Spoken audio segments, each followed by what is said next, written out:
100টার উপর বসাইতে পারি। আমাকে একটা জিনিস বলুন তো, হাইব্রিড উইকেটে এটা কি সয়েল সহ ওই ঘাসটা না জাস্ট ঘাসটাই হলো না না, মেইন? সয়েল থাকে, সয়েলের থিকনেসটা কম। হ্যাঁ, সয়েল আমাদের দেশের উইকেটে যদি আমরা ওই ঘাসটা দিয়ে ট্রাই করে দেখি হাইব্রিডে কি রেজাল্ট আসে?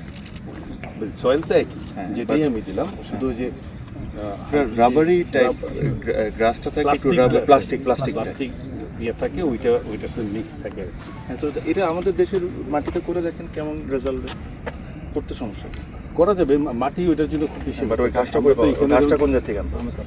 এটা যে অস্ট্রেলিয়াতে হয়, ইংল্যান্ডে হয়, যেমন টনি নিজেই কিন্তু এটা এটা মানে এক ধরনের বলা যায় যে আবিষ্কারক কিন্তু ও এটা প্রথম ইয়ে করছিল আইসিসি একাডেমি দুবাই, ওরা তখন নেয় হ্যাঁ, নাই। তো বাট ওই ঘাসটা তো আনা ইজিয়ার, মাটি সহজ চেয়ে ঘাসটা আনা ইজিয়ার না? তো যদি ঘাসটা আমরা এনে 2টা উইকেটের জন্য ট্রায়াল বেসিসে করে দেখেন কেমন হয়।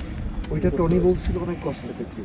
ওটা এক এক ওইটা আগে ওইটা অ্যালাউ করে নাই, তো আমরা ট্রাই করে দেখতে পারি 2-3টা। জিনিসটা হলো যে ধরেন আমি ওটাতে প্র্যাকটিস করছি ইংল্যান্ডে। তো ইংল্যান্ডের থেকে পুরো সয়েলটা সহ ঘাসটা না নিয়ে এসে ওই ঘাসটা নিয়ে এসে আমাদের মাটির উইকেটে লাগায় ট্রায়াল বেসিসে করে দেখি যে রেজাল্টটা কি। মোর কষ্ট এফেক্টিভ। এক্স্যাক্টলি। সো যদি রেজাল্ট ভালো দেয় তাহলে তো আমাদের সয়েল আর লাগতেছে না।